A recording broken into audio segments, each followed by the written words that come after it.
Hi, I'm Mark Bogart, lead innovator for the Memorial Drive United Methodist Church Innovation Team. Why should the Innovation Lab consider investing in our project and in our ministry? Simply because it works. Over the last 18 months or so, we have seen transformation not only in the lives of our students, but in our community. The way that we do things has changed and will continue to change. We have invested our own time and effort and resources into ensuring that Storytellers is not just a ministry that students can dive into, but one for adults as well.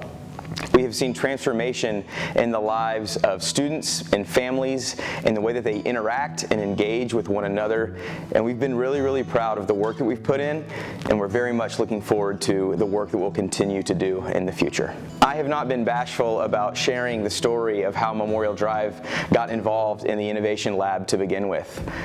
Almost 2 years ago, Deech reached out and sent me an email and invited us to consider participating in this iteration of the Innovation Lab. And when I read about it and kind of dug a little bit deeper, I'll admit I had two reactions immediately. The first, unfortunately, was arrogance. Because after all, we're Memorial Drive. We innovate all the time. It's what we do. This isn't really for us. And quite frankly, the second was fear. I was afraid of what a process like this might uncover about the way that we engage with our students and families, the way that our staff spends time and learns from one another. And I was a little nervous about what it might unearth about the way that we do student ministry. And so after praying about it for a while, those are the two reasons that we said yes. And things haven't been the same since. As we started to dive into the theological innovation process, of course we had to uncover our issue statement. But rather than me simply reading it to you, I'd much rather the students themselves explain it to you. The hardest part about being my age, I don't know, trying to fit in. I mean, sometimes you don't really want to fit in though, so. All the pressure of like someone liking you, but sometimes I don't care about that, and then other times I do. High school, especially with social media these days, can be really competitive in every single aspect, in everything. So small group started with Sarah Iser and I, and pretty much she just invited me to Bible study one day, and I was like, yeah, sure, I'll go. And then we just like continued it out, and then once she left, I enjoyed it so much that I started inviting my friends. So now, yeah, it's like legacies being passed down. I like how like it's intimate and like everybody's able to voice their own opinions about it, and you know, I think we all like connect so well, you know, so it's easy to like bounce ideas around and like piggyback off of like other people's ideas. And it's interesting to hear other people's opinions, because you know, there's like some times where you'll be like, oh, I would have never thought of it that way, you know, and then it just like you're able to like open your mind up to that possibility. It really is something that like I can't describe it. It's really just refreshing. It's like we sit in chairs, we just talk, we kind of just lean back, and we're just honest. And honesty, like, you really take for granted.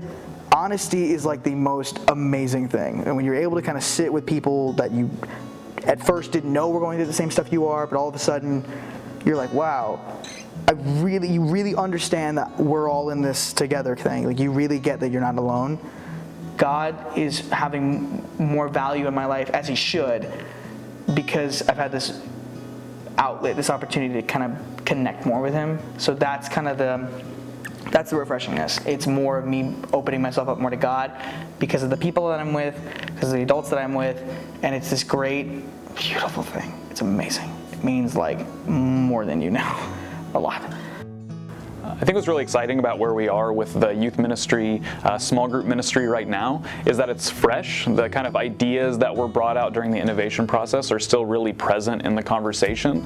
And though that might kind of fade away over time, we're kind of excited about the ways that we can rediscover that and reinvigorate that idea and kind of go back to the why of why we started this process in the first place and the why of this ministry that we're doing now. And we're going to go back and try to understand, like, what did we discover hear? What did we learn? I think for us, that's really rooted in this deep idea that God is a God who listens, and we want to reflect that in every ministry of the church, but in this particular way in the youth ministry, to reflect God as listening people, as caring people, as people that draw alongside others and come in close contact with others to hear what they're facing, even if that person thinks it's inconsequential or doesn't need to be shared, to find a place and create a place where we can reflect that character of God, that God is a God who listens and draws near to us.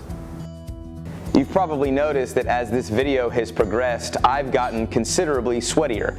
And here's the reason, is that I'm standing upstairs in our youth lounge, one of our sacred spaces here, and it's really, really hot because the air conditioning isn't on. That's not what we need money for.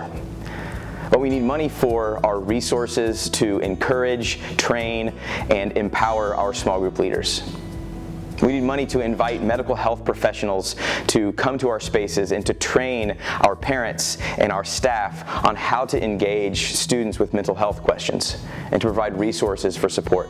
Our hope is to use some of the grant funds for marketing promotion materials, because our hope is that the Storytellers Ministry doesn't just stay here at Memorial Drive United Methodist Church, but that it becomes impactful throughout our community, that families and students, whether they belong to our church or whether they've never been to church, are invited to have these conversations and to share ideas, and particularly to listen to one another about how to love and care for one another and encourage each other in Christ. So there you have it.